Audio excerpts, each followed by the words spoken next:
¿Alguna vez has escuchado una campana de reloj cuando no debería? Heridas. Escucha de cerca.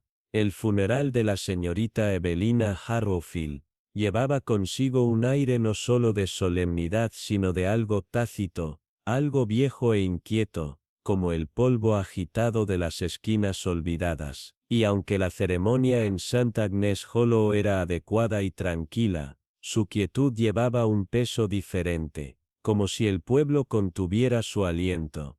La capilla, con ventanas ahogadas de hiedra y bancos centenarios pulidos por generaciones de dolor, se hizo eco con susurros no hablados, pero sentidos. Para la señorita Harrowfield, el último parpadeo de un linaje extinguido, había sido más fantasma que vecina en sus últimos años, rara vez vista, vagamente recordada y siempre presente, como un borrador en una habitación cerrada. Aquellos que se sentaron en los bancos ahora, vecinos, extraños curiosos y algunos parientes rígidos, hicieron menos de luto y más por la atracción de una obligación incómoda, y entre ellos en silencio y bruscamente observadora como siempre, se sentó la señorita Verity Elmscroft, las manos enguantadas descansando sobre un bolso negro desgastado, los ojos escaneando no solo el altar, sino las almas reunidas a su alrededor. Verity, que había viajado a Greystone, Vale simplemente para ayudar a su primo después de la cirugía, ahora se encontró atraída en una operación muy extraña, la lenta disección de una muerte que se sintió demasiado ordenada. Dijeron que Evelina había muerto pacíficamente en su sillón, con una carta medio terminada a un abogado que descansaba en su regazo y una larga copa de té valeriano a su lado, pero no era la forma de su muerte lo que perturbaba, sino el momento en que el vicario comenzó la oración final, cuando el reloj de la torre antigua sobre ellos hizo algo que nadie podía explicar. No dio las 12, sino las 12:30. Un solo timbre 13, inconfundible, deliberado, sonó a través de la nave como la exhalación de un secreto enterrado. La congregación se congeló, no en pánico, sino en algo más pesado, mayor. Algunos se cruzaron de brazos, otros miraron hacia el cielo, como si la respuesta pudiera estar escondida en los aleros. Nadie habló en voz alta, pero cada mirada llevaba el eco de esa campana no invitada. Y Verity, entrenada más por instinto que por experiencia, lo notó todo. La forma en que el vicario dudó antes de reanudarse, la forma en que el sobrino de Evelina agarró su espada con demasiada fuerza, y sobre todo, la forma en que el señor Alder Creek, el relojero delgado como alambre, y con un olor a grasa y tabaco, se había vuelto pálido y estupefacto al escuchar la campana. Con el belfry temiendo un día de desastre, se paró cerca de la puerta trasera, no con los dolientes, tampoco. Su rostro se arrugó momentáneamente antes de desaparecer por completo en la llovizna, antes de que el servicio hubiera terminado. Esa noche mientras el viento sacudía los paneles y la verdad se sentaba con su viendo té y procesando el día, comentó, con la misma precisión informal que usaba para describir las plagas del clima o el jardín, que un hombre confiado con un reloj de la iglesia durante 42 años nunca permitiría un timbre 13, a menos que hubiera sido destinado, y así comenzó la verdadera ceremonia, no de entierros sino de preguntas tranquilas y persistentes, rumores de una ahijada separada que había desaparecido después de una sola visita la primavera pasada, una enfermera despedida a prisa semanas antes de la muerte de Evelina, tras hacer demasiadas preguntas y cartas, muchas cartas, quemadas en el brasero del salón el día antes de la visita del abogado. Una criada mencionó huellas extrañas una vez vistas fuera de la puerta del sótano, y la esposa del carnicero juró que Evelina había hablado de un visitante que nadie más había visto.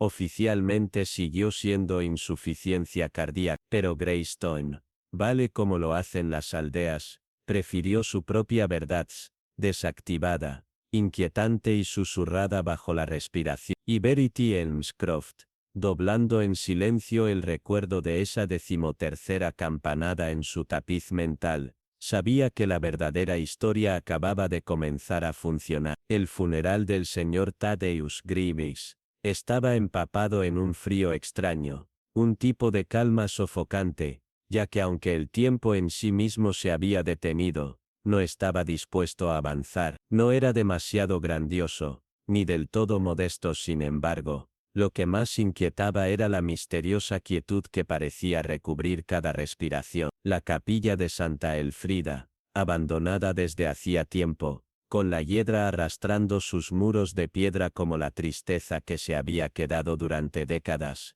pesaba inquietantemente viva ese día. El aire sostenía el aroma de libros viejos y polvo olvidado, y el lejano toque de la campana del crematorio repentinamente atravesó el silencio como una cuchilla. Justo cuando el vicario comenzó la oración final, la vieja campana de la capilla, segura desde 1902, según la tradición local, sonó una vez, 2 veces, luego una tercera y una cuarta vez, cada campanada más fuerte, más aguda, casi deliberada, como si fuera golpeada por una mano invisible. Cuando sonó por la 13ª vez, cada rostro se puso pálido, drenado, como si alguien hubiera alcanzado el interior y robado el calor de sus huesos. La señorita Agnes Bellamy, sentada en la parte posterior con las manos enguantadas, apretó un pequeño diario negro. No se estremeció una vez, sus ojos no mostraron sorpresa ni miedo,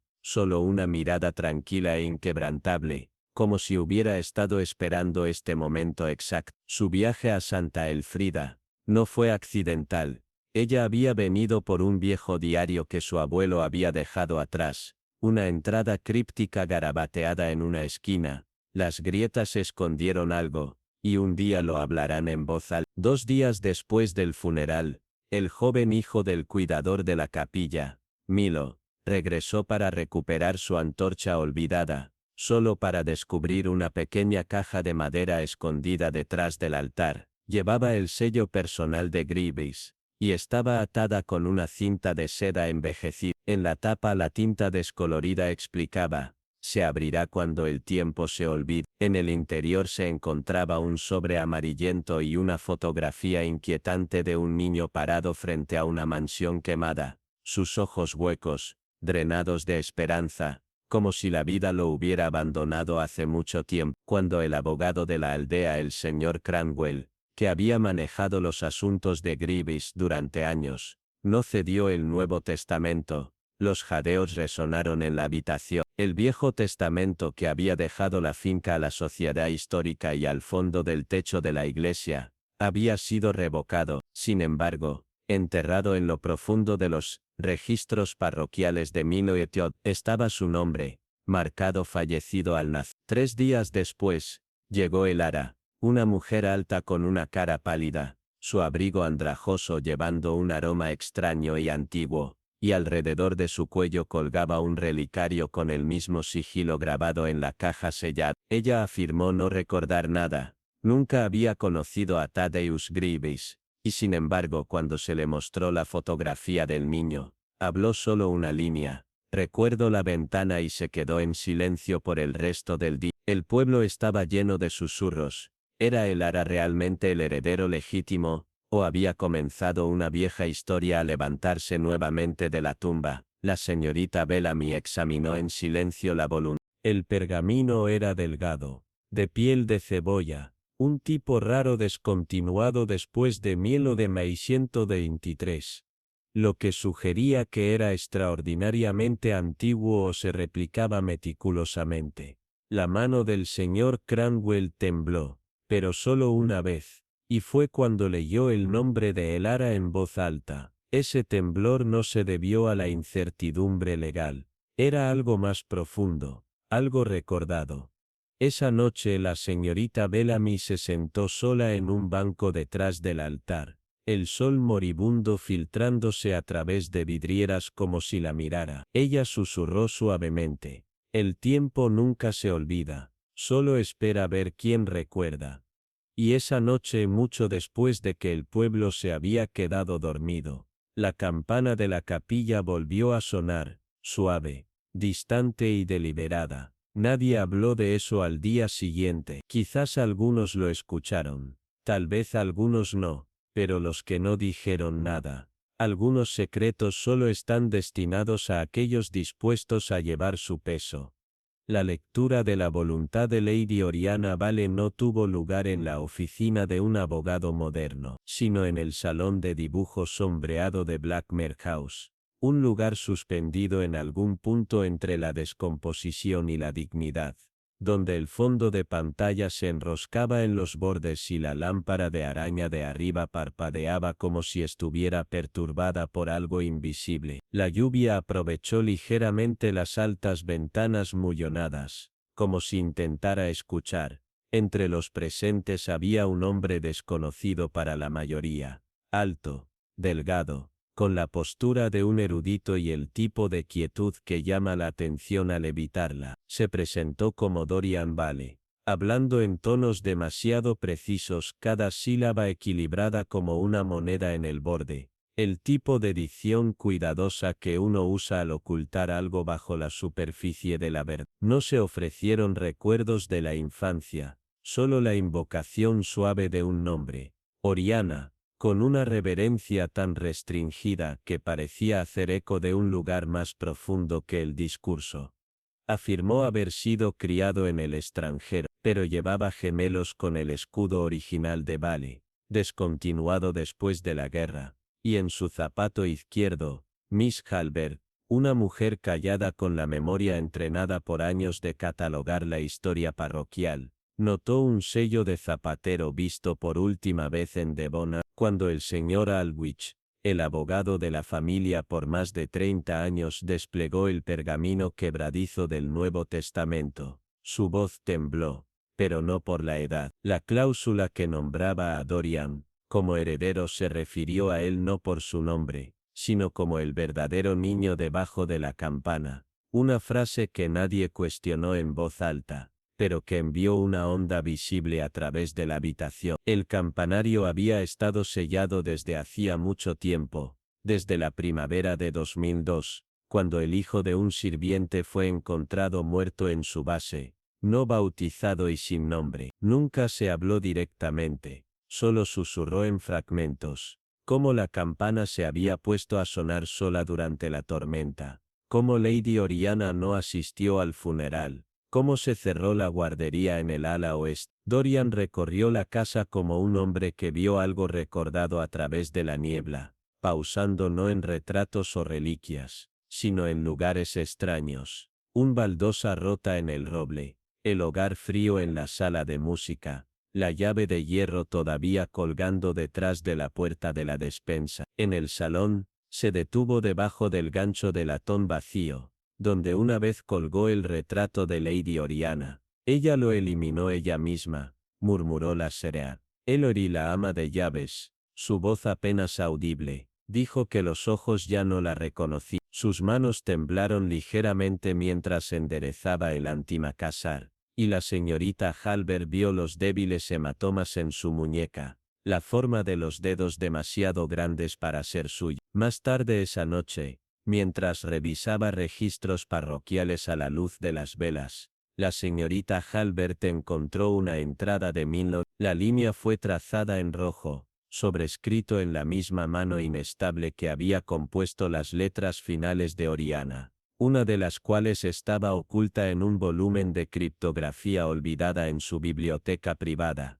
Terminó solo con esto: algunos heredan sangre, otros heredan el silencio, pero el silencio siempre recuerda. Y cuando la casa se calmó una vez más, la gran campana de hierro de Blackmore, en silencio durante décadas, dio un solo toque triste, aunque ninguna cuerda se había movido y ningún viento agitó el aire. Dijeron que el retrato fue derribado en silencio, y eso ya era extraño, ya que el silencio en una casa como Tarromore nunca estuvo realmente en silencio. Respiraba en las paredes, crujía en las vigas y murmuraba en los radiadores.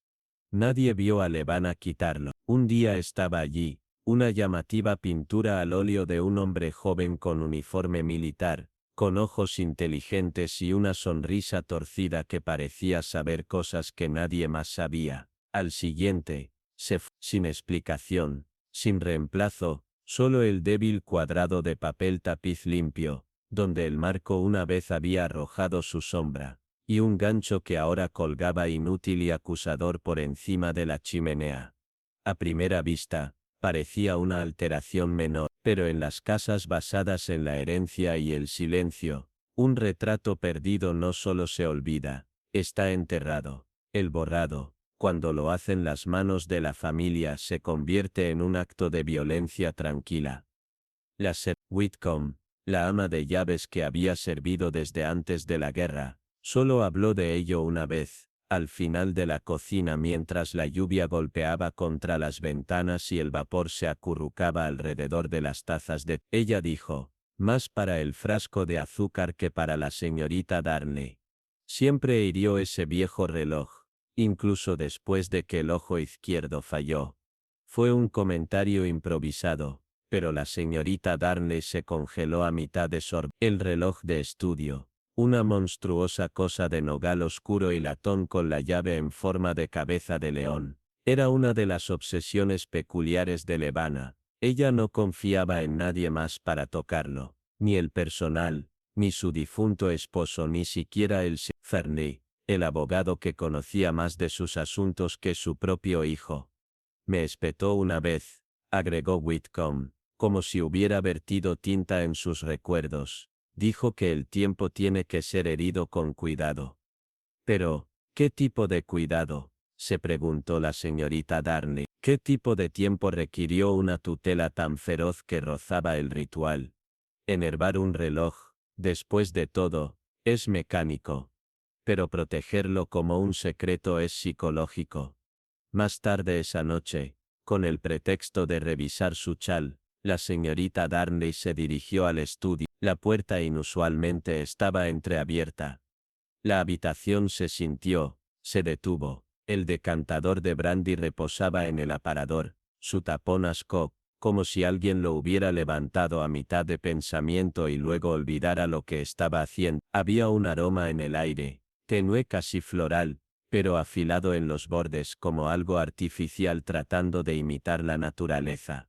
En el sillón junto al escritorio, desplomado como una marioneta con cuerdas cortadas, estaba el señor Fern. Sus ojos no miraban nada, los labios se acurrucaban en una burla congelada. ¿O fue una decepción? Su mano colgaba, las yemas de los dedos rozaban la alfombra. Sin señales de lucha, sin nota. No había muebles volcados, solo quietud. Fue Julian quien lo encontró, pálido como las cortinas de lino detrás de él, y afirmó que había venido a recaudar documentos fiscales que se fueron el día anterior. Insistió en que la puerta principal había sido desbloqueada cuando llegó, un detalle que levantó las cejas, ya que la cerradura siempre se volvía 2 veces por la noche, un ritual que Levana nunca olvidó. Solo 5 personas tenían llaves para Tarromor, y el recién llamado heredero, la señora Whitcomb, aunque su mano temblaba ahora al sostener una, la señorita Darnley, cuya llave nunca dejaba la cadena de plata alrededor de su cuello, el antiguo jardinero, sordo y cercano al mutismo, y la misma Levana. Pero Levana no estaba en su habitación, ni en el conservatorio, ni siquiera en los terrenos. Fue encontrada horas más tarde, en el corredor del ala sur, sentada en la base de las escaleras en un estado de casi catatonia, con las manos rayadas con algo pegajoso y ligeramente rojo, mermelada, primero asumieron, pero no fue dulce. Debajo del reloj de estudio, detrás de un panel solo accesible al quitar el zócalo con la llave de la cabeza del león, la señorita Darnley descubrió una cavidad oculta. En el interior había un libro mayor de cuero desgastado, lleno de notas escritas a mano, no en el inmaculado guión del señor Fernley, sino en una mano más temblorosa y errática. La página final se había arrancado violentamente, pero se grabó en la madera debajo, como con la punta de una herramienta desesperada o algo más agudo. Eran 3 palabras. El tiempo lo vio todo. Fue entonces cuando la señorita Darnley entendió. El retrato no solo había sido eliminado, sino que había sido ocultado porque alguien necesitaba hacerlo desaparecer, incluso en la memoria. No olvidado, sino silenciado. Y lo que sea que el señor Fernley haya descubierto en esas últimas horas, le había costado no solo su vida, sino también la ilusión de orden que Levana había construido tan cuidadosamente alrededor de un viejo reloj con cabeza de león. Dijeron que la quinta llave nunca había sido registrada oficialmente, sin firma en el libro mayor, sin etiqueta de latón con un nombre, sin reclamo legítimo rastreado, solo un comentario medio olvidado, susurrado una vez en una tarde de diciembre, frágil por un derrame de vino demasiado generoso. Lord Abe-Moore, enrojecido por la bebida y cansado de la política, lo había dejado escapar durante una tostada de divagar, algo sobre el que nadie habla, porque es más seguro así. La mayoría se rió o lo desestimó, como excentricidad noble, pero no la señorita Verity. Ella, tranquila en la esquina con su té enfriándose en la taza, se inclinó ligeramente la cabeza, archivando las palabras detrás de sus ojos pacientes. Ese fue su regalo, no el tipo que llegó a los titulares o movió multitudes, sino el tipo tranquilo y atento que esperó durante años, si fuera necesario, hasta que todo lo que otros perdieron comenzó a brillar bajo su mirada. Había 4 llaves oficiales, la propia de Verity celebrada por sus años como archivera y compañera, el portero, siempre colgado junto a la puerta sobre un anzuelo de hierro opaco, la difunta Elsbeth, encontrada entre sus efectos ahogados, y el vicario, que había devuelto solemnemente después del fuego, envuelto en un trozo de tela de altar como si aún llevara pecado, todos contados. Pero la quinta nunca había sido vista, solo implícita, solo temida. Siempre se rumoró que existía, forjada en silencio en una época en que la duplicidad aún no era vergonzosa, sino esencial, cuando las habitaciones cerradas servían tanto para la privacidad como para la protección. Cuando el doctor Penfold fue descubierto en la biblioteca, se desplomó suavemente sobre su escritorio, gafas colgando de su nariz, una leve y extraña sonrisa en sus labios. Podría haber parecido un final suave, un hombre agotado por toda una vida de secretos, deslizándose con la lluvia. La ventana estaba cerrada, el pestillo sin molestias. El umbral grueso no tenía manchas de entrada, ni interrupciones en el frágil velo de polvo que el tiempo había tejido allí. Afuera la llovizna susurró contra los paneles toda la noche, pero ni una sola huella húmeda adornaba el piso de mármol. Nada roto, nada faltante, excepto el hombre mismo callado como si estuviera a mitad de pensamiento. La decantadora del puerto reposaba en la esquina izquierda del escritorio. Faltaba su tapón. Verity lo notó de inmediato. La ausencia era demasiado exacta, demasiado deliberada, y el aroma en el aire, por primera vez, extrañamente agradable, cubría bajo su dulzura una amargura que arañaba los bordes de la memoria. Anís, lavanda, y aconita. Wolf, un asesino que se movió en silencio como la respiración, que ralentizó el corazón sin llorar, envuelto en un perfume de remedios antiguos y viejos jardines. Ella había conocido ese olor una vez,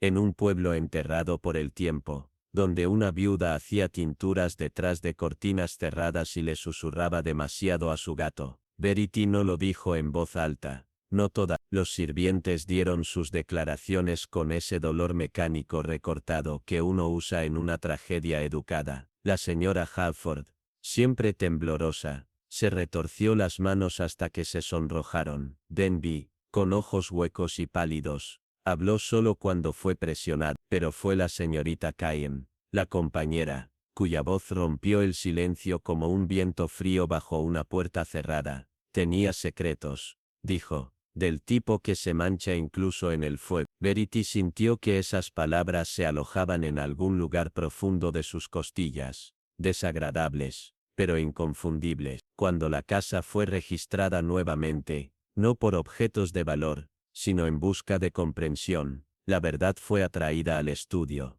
no por lógica, sino por algo más viejo, un tirón como el silencio antes de una tormenta. Y allí, Detrás de un panel falso lleno de viejos libros de contabilidad y cuentas de pacientes, había un conjunto de papeles doblados, no notas para el médico, sino de él, disculpas, remordimientos, confesiones grabadas con una mano vacilante cerca del fin. Había nombres, deudas y una carta sin destinatario, solo una fecha, una semana antes de que Elsbeth se ahogara. Decía: quemé las cartas como pidió, pero no puedes quemar la memoria. Eso, me temo, permanece. Verity la leyó una vez más, y otra vez, mientras sus dedos se volvían más fríos con cada línea. Si Penfold hubiera sabido del destino de Elsbeth, si hubiera ayudado a ocultar algo más oscuro, ¿por qué escribir esto ahora? ¿Por qué dejarlo donde pudiera ser encontrado? Y lo más aterrador, ¿quién más lo había sabido?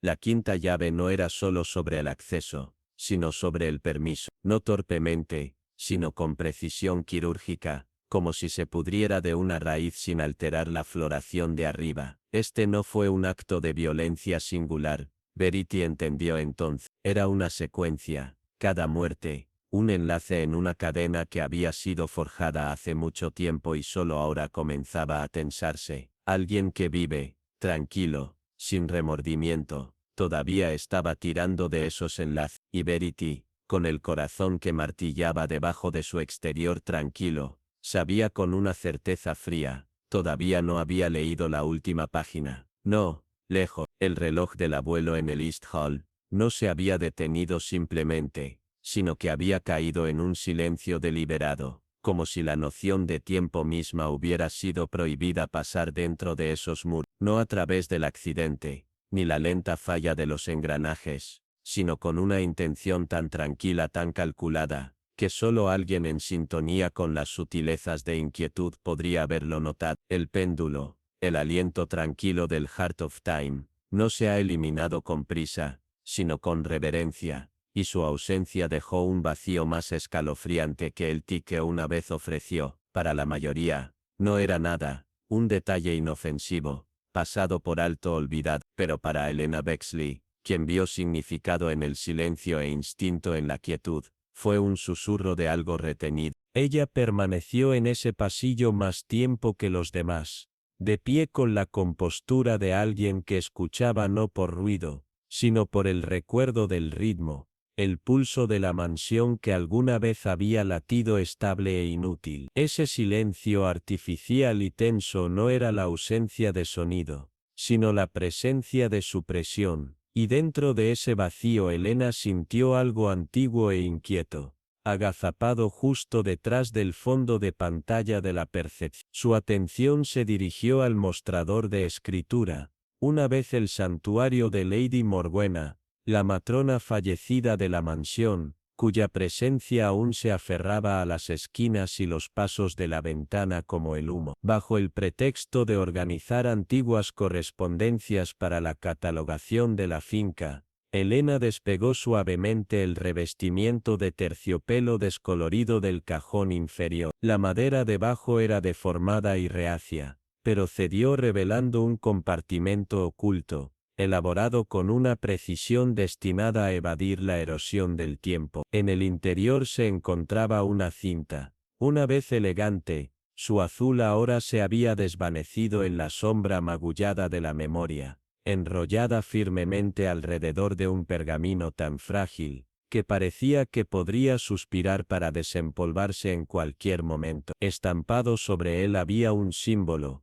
un halcón en medio de vuelo, alas encendidas, no entintadas, pero presionadas, como si una mano que conocía el secreto las hubiera marcado. El pergamino apestaba débilmente a cedro y algo acre, amargado y alquímico, tal vez al halo pólvora vieja, como si la nota hubiera pasado por el fuego sin ser consumida. Helena lo desarrolló con cuidado. Las palabras dentro, grabadas en una mano tanto afilada como sin aliento, leían: no dejes que vuelvas a girar la llave. La casa recuerda. No había nombre, ni fecha, solo la amenaza de la memoria enrollada dentro de su advertencia. Detrás de esto, casi como una ocurrencia tardía, se encajó una segunda chatarra, arrancada apresuradamente de un diario de cuero, la esquina quemada y Hablaba crípticamente de un segundo umbral, una puerta en el extremo lejano de la bodega,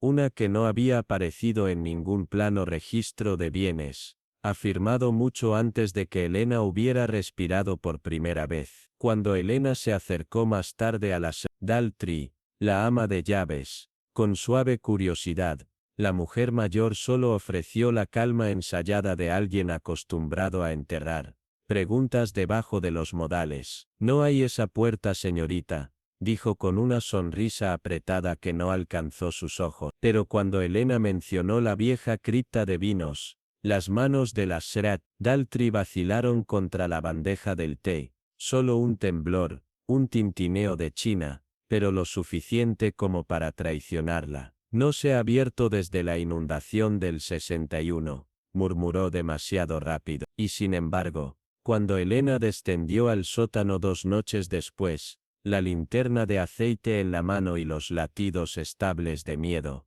encontró que la cerradura en esa puerta de cripta tenía gubias frescas. Tinería reciente e inconfundible. Fue el Sezón, el antiguo jardinero de la finca, quien finalmente rompió el silencio del pasado, al lado de la fogata, después de que suficiente sidra calmada había aflojado la lengua y le opuso el peso de la lealtad, admitió, con una voz agrietada y apenas audible, había otro niño, hace mucho tiempo. Un niño, dijo que no estaba bien, pero no lo estaba, era diferente, oía las cosas que el resto no oía, decía las paredes incluso cuando dormía. Elena no presionó más. Ella no necesitaba hacerlo. La puerta de la cripta cedió en el tercer intento, el óxido gritando en protesta cuando se abrió hacia adentro. El aire que la golpeó no era frío en el sentido ordinario. Tenía peso, lo tenía,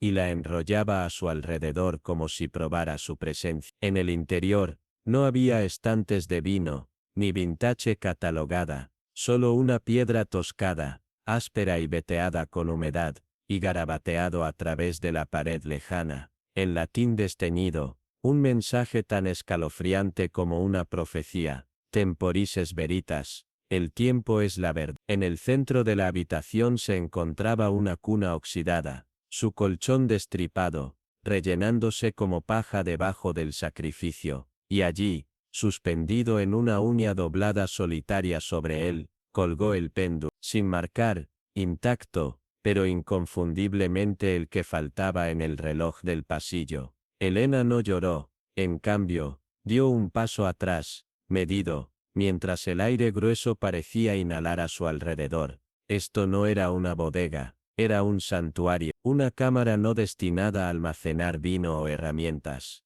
sino la memoria misma, memoria conservada, restringida y ahora perturbada. Cuando regresó a las escaleras, el amanecer comenzó a roer las ventanas, pasó el reloj del abuelo en el East Hall, y lo escuchó marcar, suave, estable, vivo. No había sido reparado, se había despertado, la llave había girado como la nota había advertido, la casa había recordado, y en algún lugar profundo dentro de sus paredes, había comenzado a hablar de nuevo. En una tarde de octubre con viento, mientras la tormenta golpeaba los páramos distantes, y las chimeneas de Hollowfield Manor exhalaban humo suave en el aire frío, un nombre olvidado surgió, no de ningún documento o obituario, sino desde los labios temblorosos de Miss Beatrice Lang. Después del gabinete de los niños, ahora a la mitad de un hogar, las palabras llegaron de su boca. Clara Merrick, ella bailaba diferente,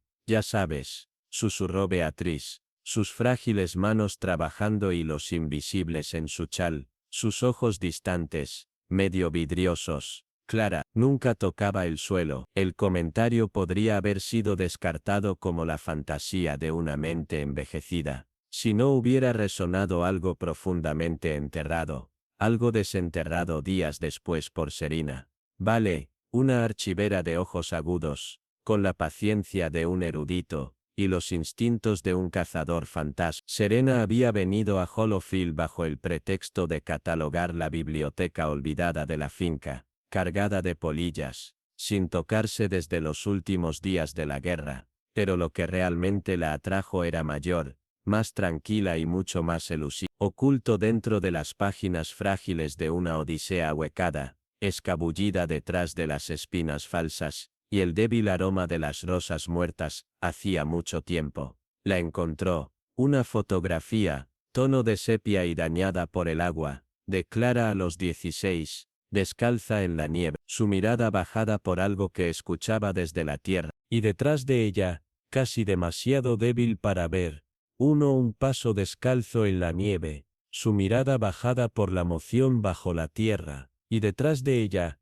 casi demasiado débil para ver, uno de los dos, descalzo en la nieve, su moción bajó por la moción bajo la tierra, y detrás de ella, casi demasiado débil para ver, una vez un paso descalzo.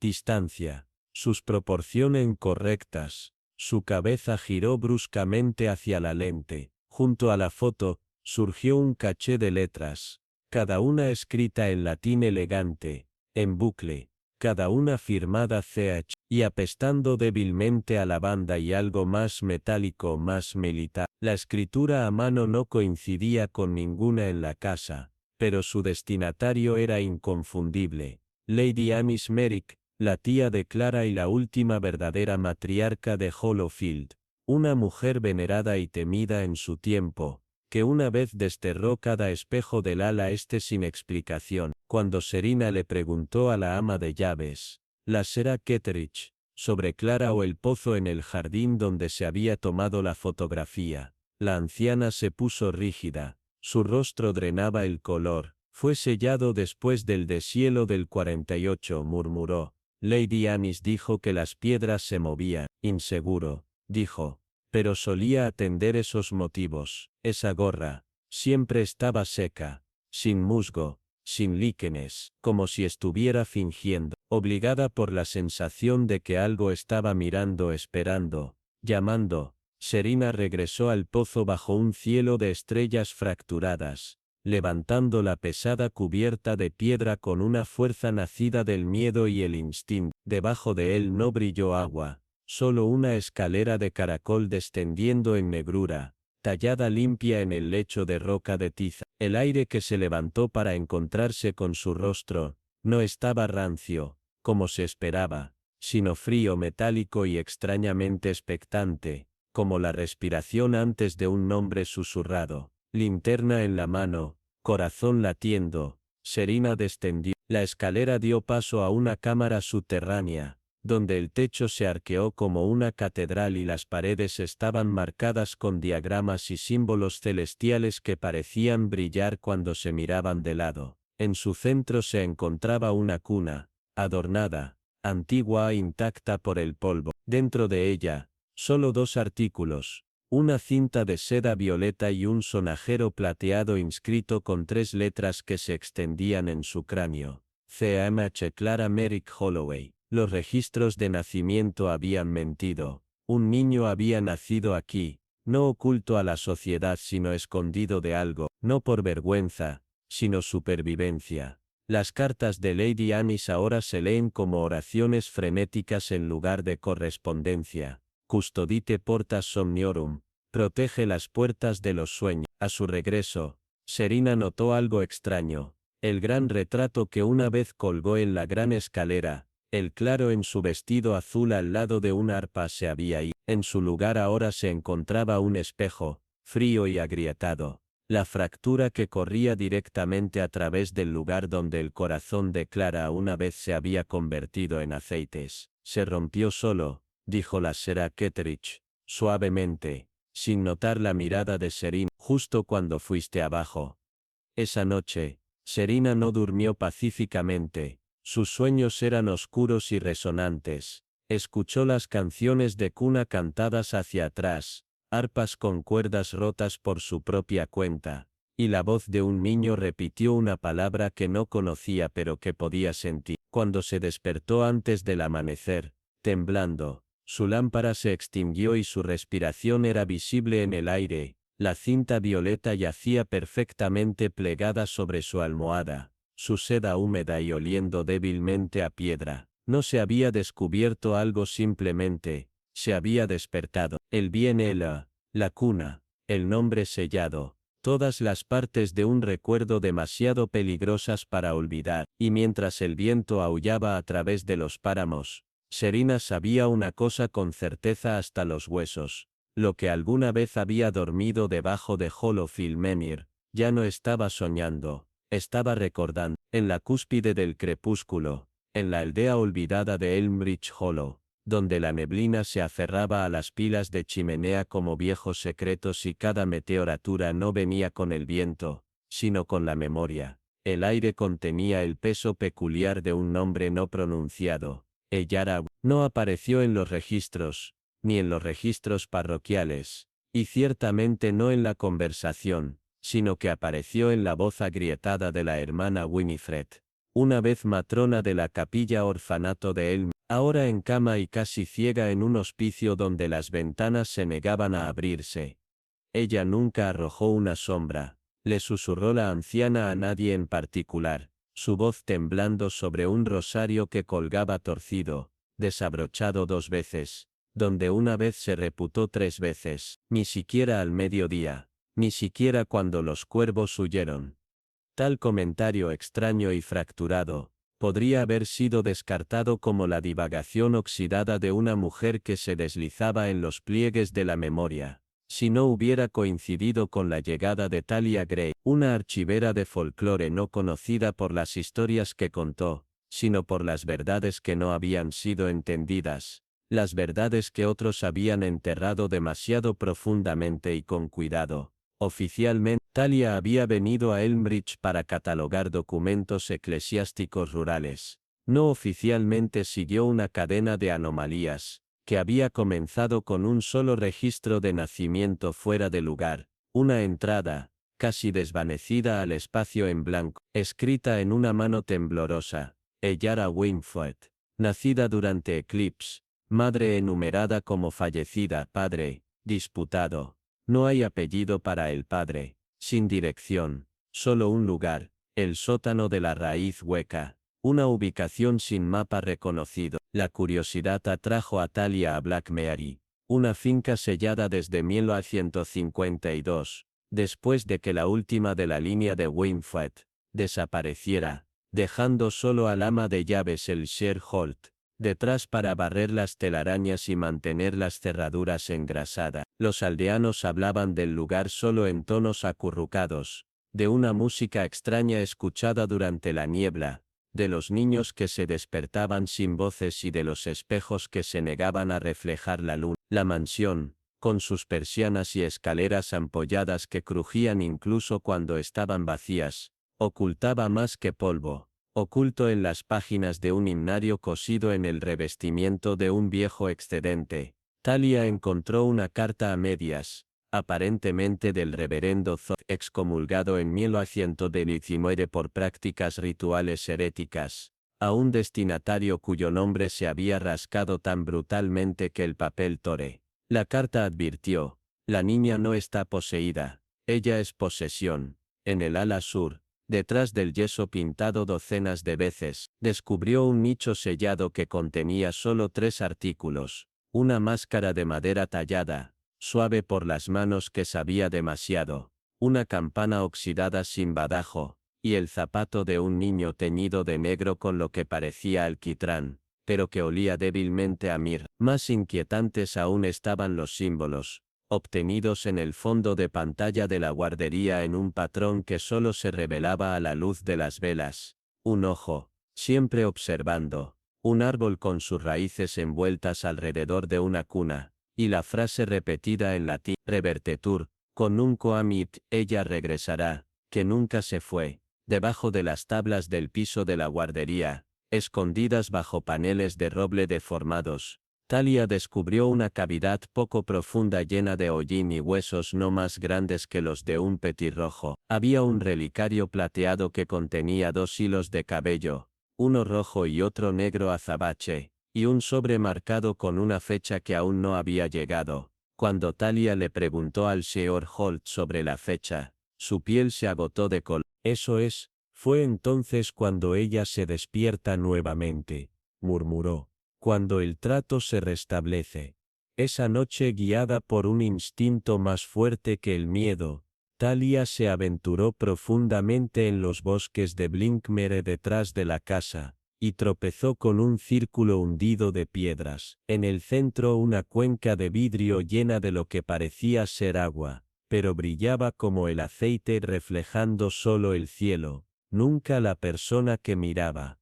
Dentro de la cuenca flotaba un mechón de cabello sellado en cera, grabada con las iniciales E. Cuando Talia lo alcanzó, el aire quedó completamente en silencio, no suspendido, pero detenido, y una voz se elevó detrás de ella, en capas e incorrecta, susurrando. Nunca fue enterrada, fue mantenida. Al regresar a la casa, descubrió que cada espejo se había vuelto para enfrentar las paredes, y en su habitación, su diario de campo yacía abierto en una página en la que no había escrito. Se había agregado una sola línea, en una mano que no reconoció. No se pregunte quién la nació, pregunte qué se cambió. Desde ese momento, el tiempo se desenredó, los relojes salieron de sincronía, las velas se derritieron sin llama, y su propio reflejo comenzó a parpadear fuera de ritmo. Los aldeanos antes cercanos ahora la evitaban por completo, cruzándose en su camino. En la noche en que finalmente llegó la fecha desconocida, se escucharon golpes, 1, 2, luego 13, desde el interior del reloj de abuelo. Hace mucho tiempo en la sala de entrada de la mansión. Nadie estaba en la puerta, pero afuera, la nieve se había derretido en un círculo perfecto, revelando la tierra que latía débilmente, como respirando. La historia de Eyara no se había perdido, había sido suprimida, enterrada en ritual y silencio, y ahora porque Talia hizo preguntas que la casa no había escuchado en generaciones, el pasado comenzó a agitarse, no con ira sino con recuerdo.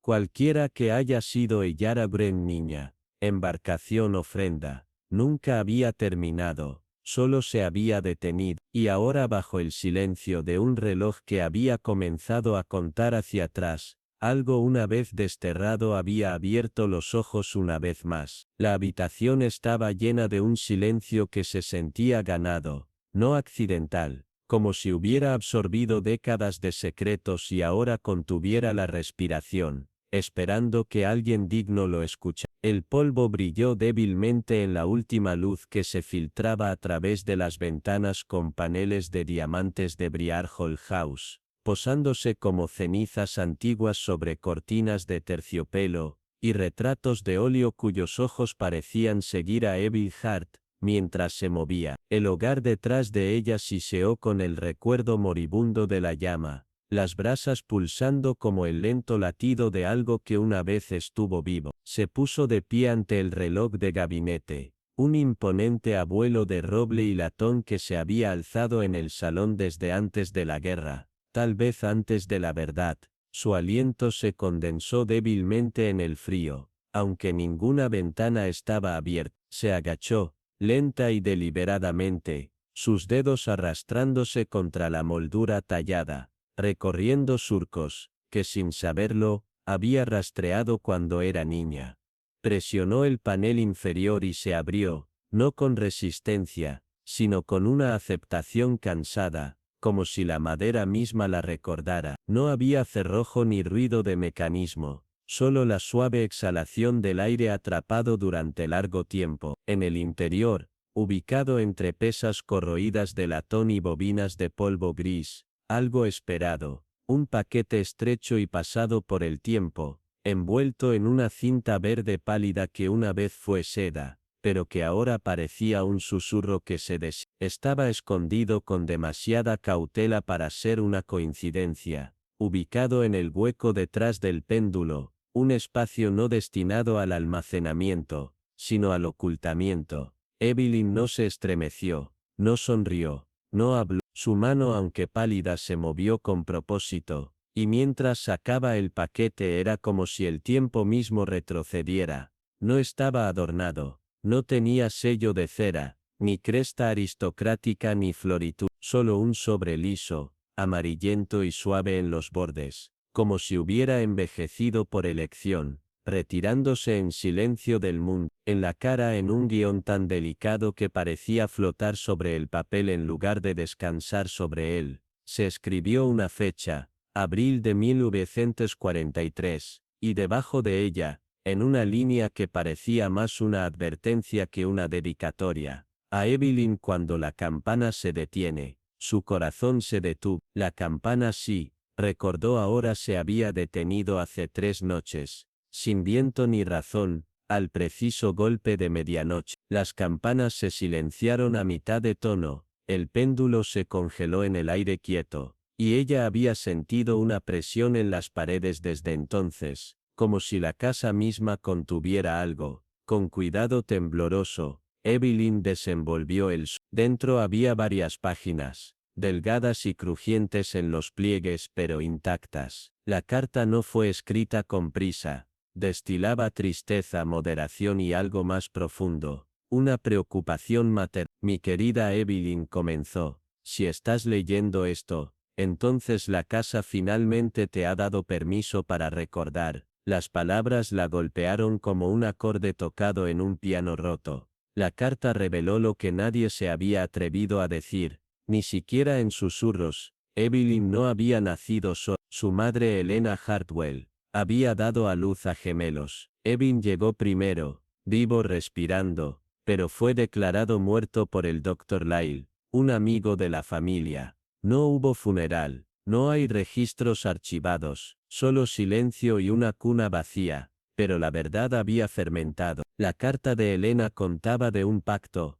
no hecho por miedo sino por necesidad, con un visitante que había llegado durante las inundaciones de primavera, un extraño sin nombre, que llevaba una caja plateada que tarareaba débilmente y un espejo que nunca empañaba, sin importar lo cerca que uno respirara. La visitante Elena escribió, ofreció una opción, una vida por otra, para salvar a su marido. Ella dio a conocer a Edwin, prometieron que no sufriría, que dormiría en paz, escribió hasta que se llamara, pero algo había cambiado. Recientemente, advirtió la carta, las sombras habían comenzado a moverse de manera diferente, más lento, observando. El reloj del abuelo, explicó Elena, no se había hecho para mantener el tiempo, sino para sostenerlo, atrapar a Edwin en éxtasis, nunca envejeciendo, nunca morir, nunca vivir. Plegado en la carta había un pañuelo de seda que contenía un documento frágil y de larga data.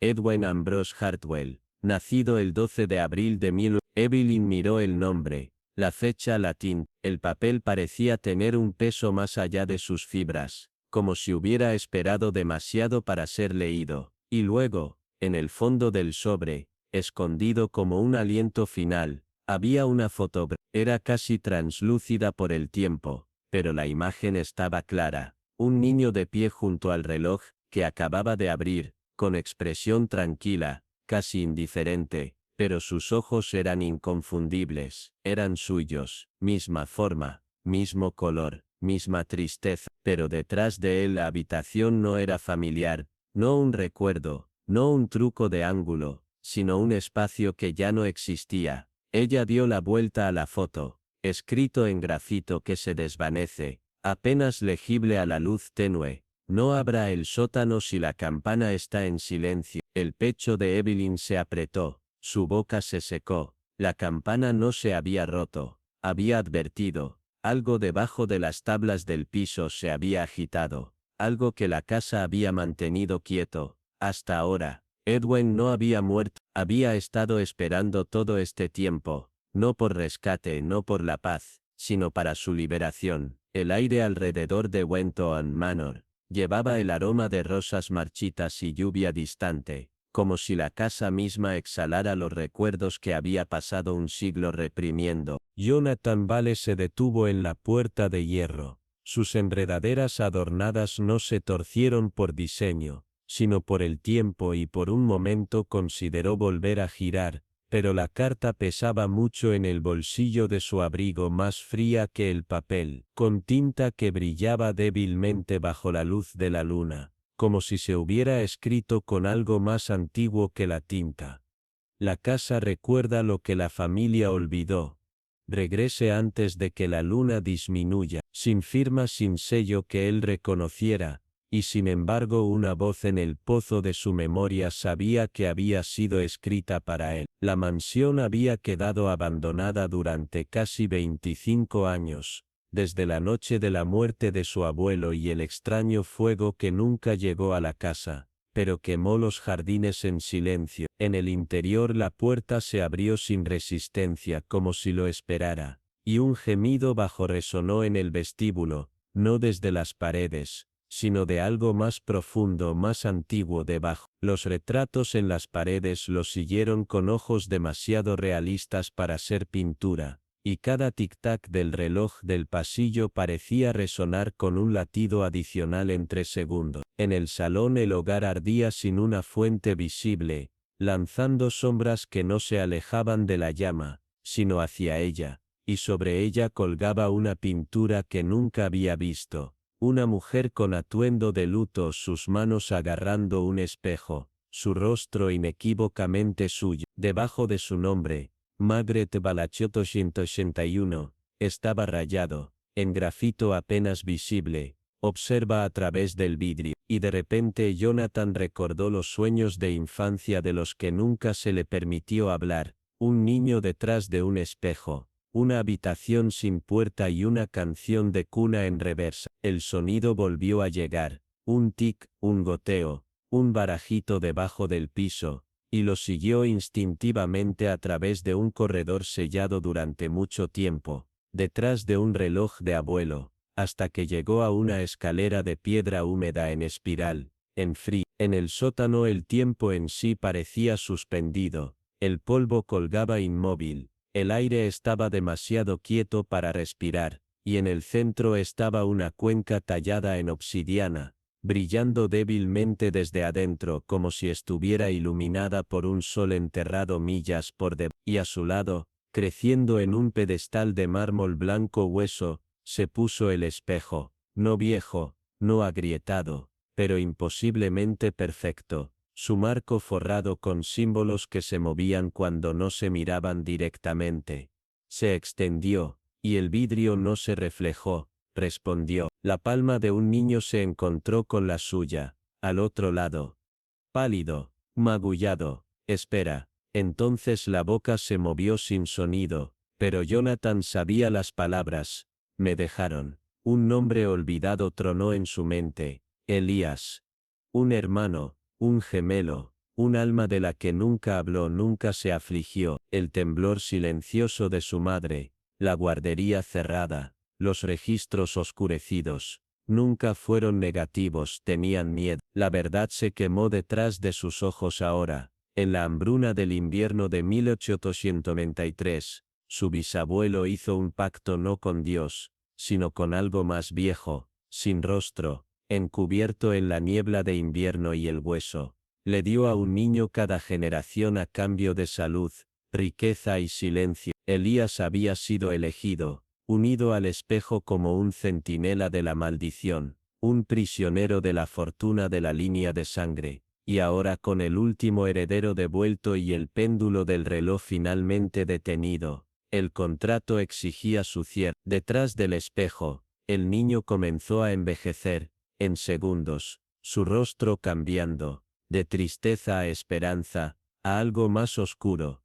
En la pared detrás del pedestal, un mensaje grabado en óxido: uno debe quedarse para que el otro pueda irse. Jonathan se tambaleó hacia atrás, el corazón latiendo cuando cada puerta de arriba se cerró al unísono. La mansión no tenía intención de dejarlo alejarse. El espejo volvió a relucir, ahora mostrando que no era Elías, sino Jonathan, atrapado dentro, silencioso y quieto, y el niño afuera sonriendo. La casa no ofreció opción, requirió un equilibrio, y cuando el reloj dio una vez, en una habitación muy arriba, Jonathan se dio cuenta con la claridad del alma. La casa no lo había convocado para recordar el pasado, lo había convocado para reemplazar. La tormenta había estado retumbando durante horas, cuando todos se reunieron en el salón de Ashcroft Loop. esa inminente mansión ancestral que se agachó en el borde de Dartmoor, donde la niebla rara vez se levantaba,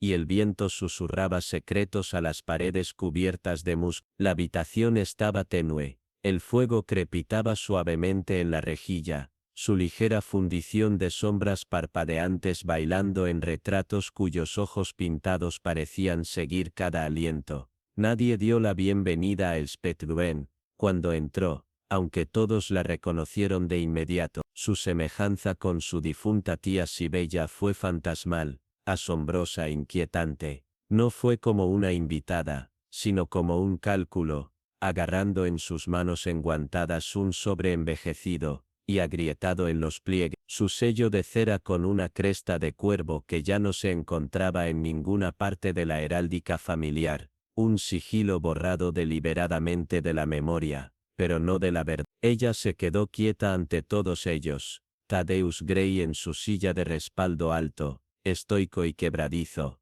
Clara con su temblar de té, el abogado inquieto con su reloj de bolsillo, y la vieja señorita Miss Temple, que no había hablado en 5 años. Todos creían que ella murió en su cama, comenzó Elspeth, su voz en silencio pero salió como una espada. Pero Sibella no murió de fiebre, murió de miedo, y veneno, y traición. El silencio que siguió a sus palabras era absoluto, sofocante como si la casa en sí hubiera respirado y olvidado exhalar. El gran reloj sobre el hogar se puso en marcha pero ahora más lento, demasiado lento como un corazón esperando para detenerse. Elspeth colocó el sobre la mesa y lo abrió con gran cuidado, revelando las letras finales de Sibella, escasas debajo de un piso durante años, junto con una fotografía desgarrada de un niño cuya cara había sido quemada del papel, y una página amarillenta de música, anotada en débil y resbaladizo letra.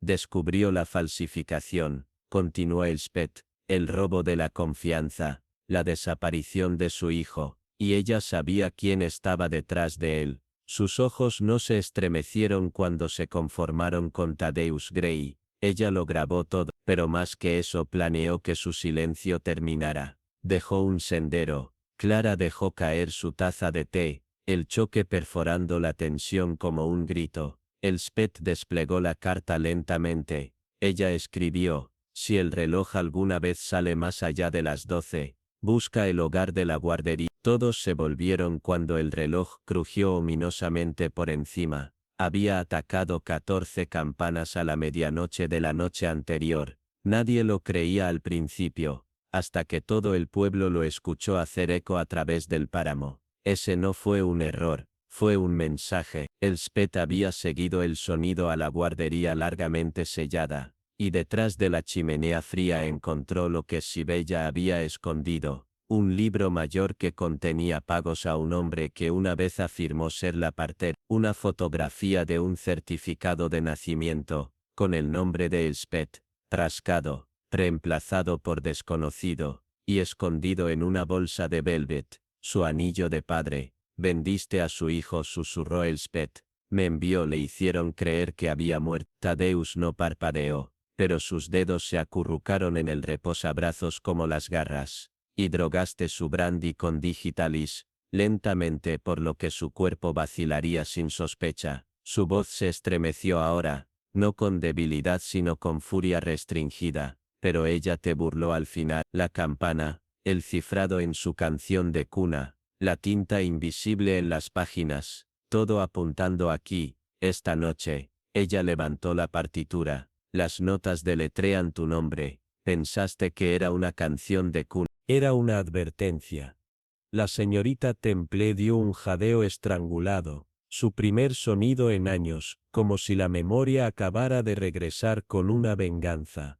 El trueno se rompió sobre el techo, y las luces parpadearon violentamente, arrojando la habitación a una oscuridad momentánea. Cuando la luz regresó, Thaddeus Grey se había desplomado hacia adelante, una mirada hueca en sus ojos, sin negación, no desafío, sino la aceptación sombría y asfixiada de un hombre que finalmente había sido atrapado por el pasado que creía enterrado. Elspeth se volvió hacia el agente de pie en silencio en el arco, dio un paso adelante, a la mano extendida, recibiendo el anillo, las letras, el cifrado. Ella no murió inaudita, murmuró Elspeth, solo inaudito hasta ahora. La casa recordaba, incluso si todos decidieron olvidar, y luego, como si fuera convocado por la memoria misma, el gran reloj arriba se sorprendió una vez más, no 12, no 13, sino 14 campanas claras y haciéndose. La tormenta afuera cayó en un silencio. No fue el trueno el que llenó el silencio, era verdad. Pesado, afilado e ineludible. La mansión se había quedado sin ser molestada durante décadas, su cara de piedra desgastada por el tiempo pero extrañamente intacta por la consecuencia, como un testigo demasiado orgulloso para hablar o un conspirador demasiado inteligente para ser atrapado. La hiedra se aferró a sus paredes grises como secretos que se aferran a la memoria, y las ventanas altas, opacadas por el polvo y la negligencia, todavía atraparon la luz moribunda con una especie de dignidad triste. En el interior, el aire estaba lleno de cosas sin decir, el crujido de las tablas de piso que envejecen, el débil susurro de las cortinas agitadas por corrientes de aire invisibles, y el peso de una historia que se había esforzado tanto por borrar. Esa tarde, mientras el cielo afuera magullaba hacia el crepúsculo, y las nubes se movían lentamente a través de un sol reacio a establecer, el silencio de la mansión se rompió, no con gritos, no con confrontación, sino con la tranquila vía intensiva de una verdad largamente enterrada debajo de las capas de duda y negación. Evelyn Muir se paró en la habitación donde su madre había susurrado una vez advertencias que nadie había creído. Ella no estaba allí para venganza, no había regresado para reclamar la finca que había sido robada por manos falsificadas y mentiras educadas. Ella había venido por algo más tranquilo, pero mucho más duradero, claridad. Al frente de su sábado, el Redgrave, el abogado, cuya firma había sellado no solo documentos sino también destinos.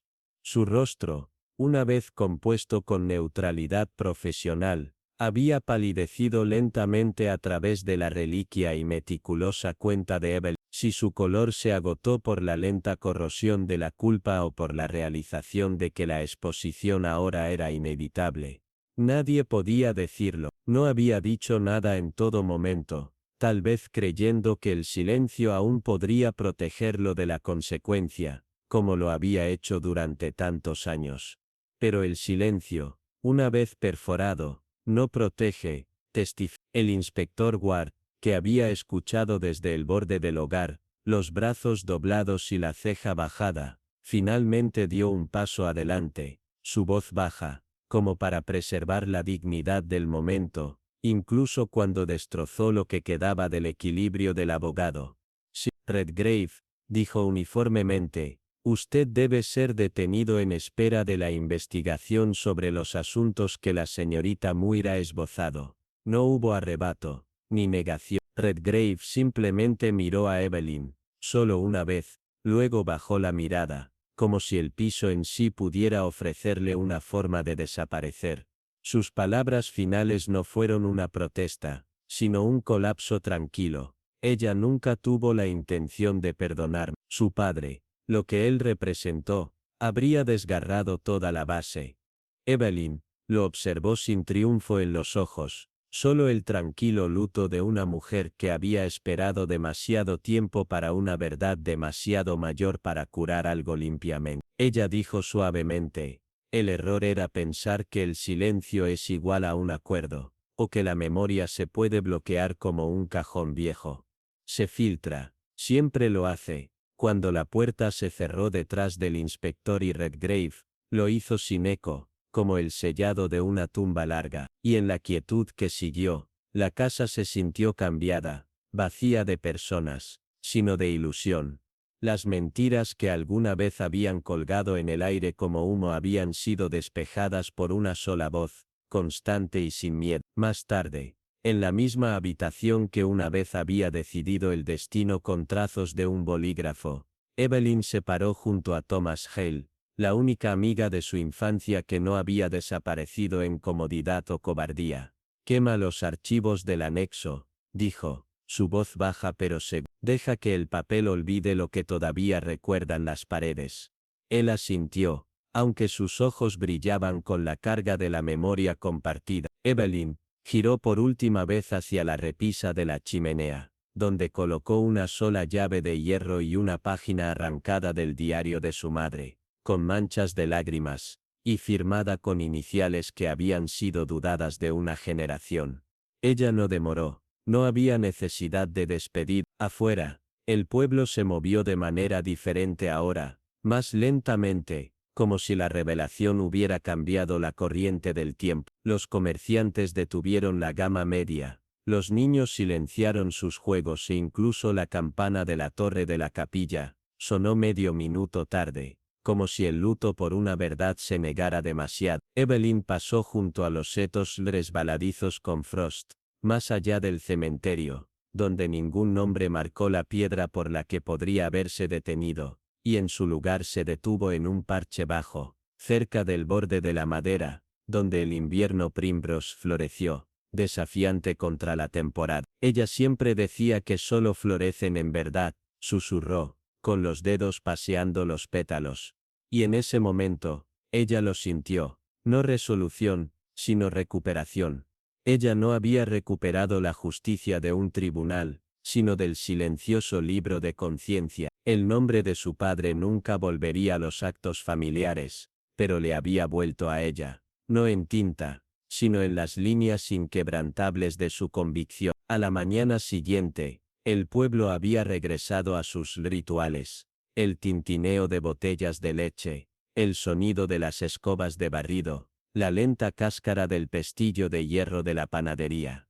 Y sin embargo, algo había cambiado. La gente hablaba más suave, se demoraba más, y miraba hacia la mansión con una nueva comprensión, como si reconociera que la historia no era algo encontrado en los libros o registros, sino en el aliento entre silencios y la verdad que alguien se atreve a hablar en voz alta. En el jardín de la rectoría, la señorita Caulfield plantaba lavanda, sus guantes, conmocionados, y su expresión, reflexiva. «Les va bien aquí», murmuró, la mitad para sí misma. «Aunque me pregunto si alguna vez se detuvo el tiempo suficiente para disfrutar». Evelyn, sentada cerca con una taza enfriándose a su lado, respondió: «Algunas personas resisten la paz hasta que ya no la necesitan».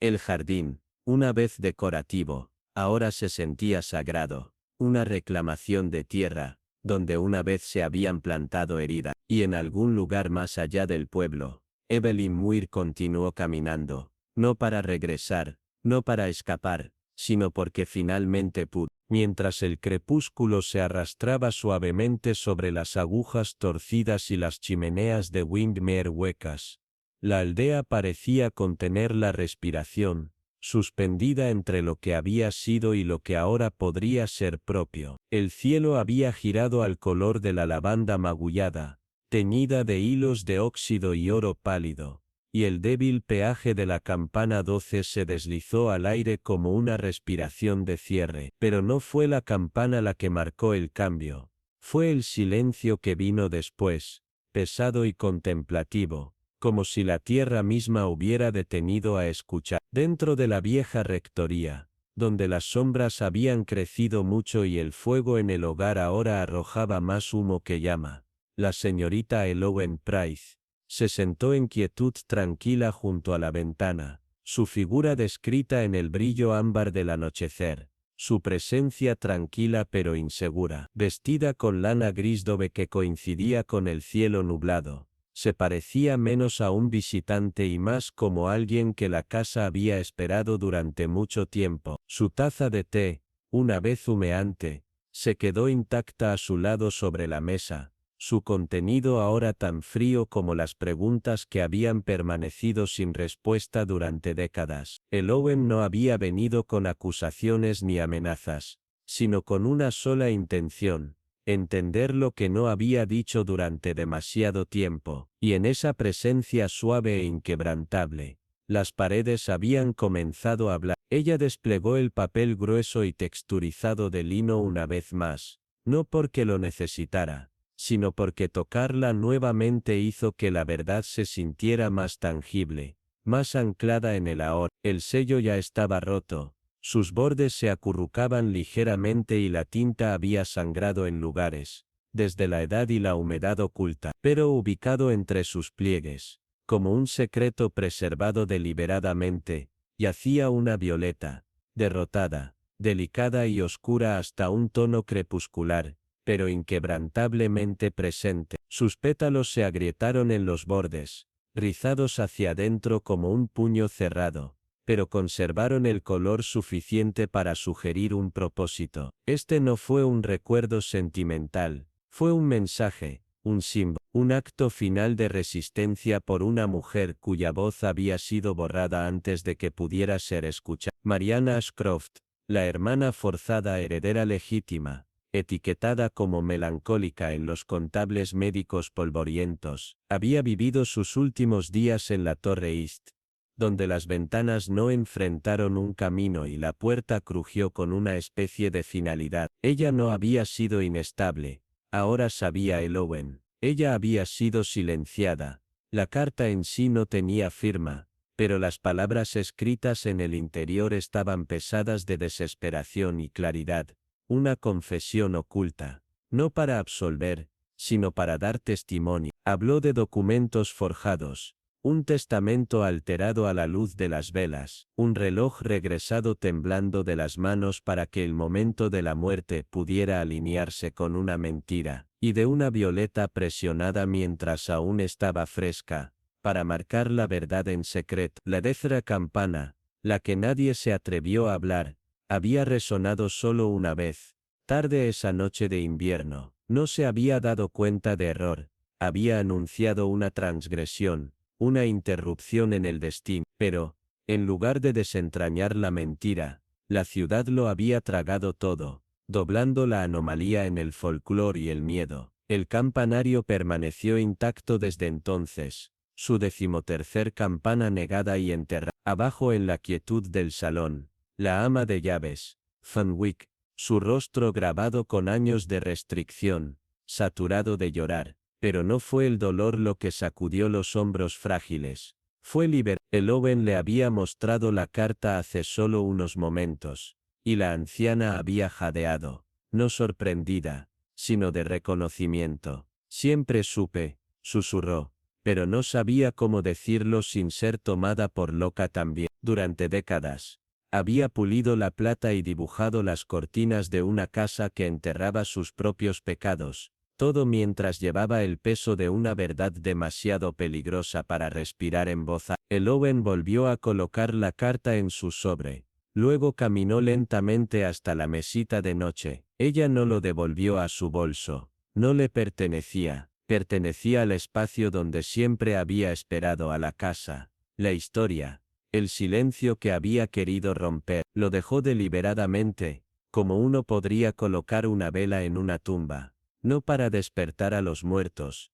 sino para honrarlo. Fuera, el viento cambió y la hiedra a lo largo de las paredes de la rectoría revoloteaba con un nuevo ritmo, como si algo invisible hubiera sido reconocido, y la naturaleza por fin hubiera exhalado. La luna comenzó su lento ascenso sobre el hueco. Su luz plateada atrapaba las puntas de los setos tocados con escarcha y la piedra desgastada del campanario. Por la mañana, el pueblo se reanudaría. El panadero encendería su horno. Los niños pasarían debajo de la puerta de hierro en su camino a la escuela, y el timbre volvería a sonar, 2 veces no más. El 13º timbre permanecería en silencio, no porque haya sido enterrado, sino porque finalmente se había escuchado, y eso fue suficiente. La verdad, entendió el Owen, no siempre ruge, a veces habla en símbolos, una flor seca, una carta sin firmar, Un silencio demasiado cuidadosamente mantenido. A veces la justicia no es venganza.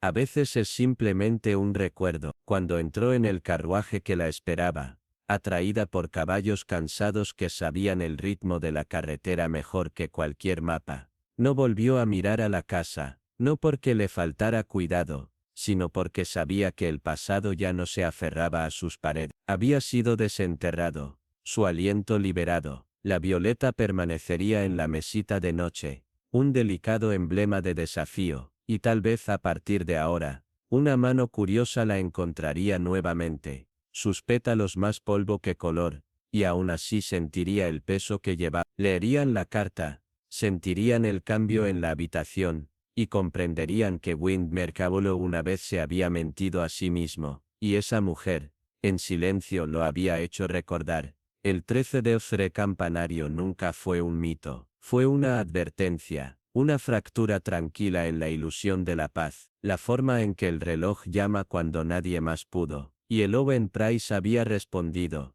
no con fuego, no con furia, sino con comprensión, y eso sabía, era el tipo de justicia que no necesitaba resonar en voz alta, porque sé que, si esta historia de desentrañar los ecos y los secretos largamente horneados agitó algo dentro de usted, entonces acérquese a la parte de nuestro círculo suscribiéndose al canal, para que ningún susurro de la verdad, ningún parpadeo de la memoria sombreada, escape a su aviso, y si sintió el frío de la realización, o el peso de las revelaciones tácitas en el descenso de esta noche, en corredores olvidados y confesiones de puertas cerradas, entonces compártalo con otros buscadores de lo invisible, aquellos que anhelan no solo misterio, sino significado, no solo rompecabezas sino presencia, porque algunas historias no se cuentan en voz alta, se deslizan a través de grietas, esperan detrás de los espejos y hablan en el idioma del silencio. Gracias por prestar sus oídos, su intuición y su paciencia a este viaje. Hasta la próxima. Mantenga sus sentidos agudizados, sus pensamientos libres de acumulación, y recuerde, cuando una habitación tranquila ofrece un sonido que nunca fue escuchado, no se aleje, no lo descarte, porque a veces, no es tu mente jugando truco, a veces es el pasado que te recuerda que nunca se fue, y a veces solo a veces no es la campana final lo que importa, es la que nadie más admite escuchar.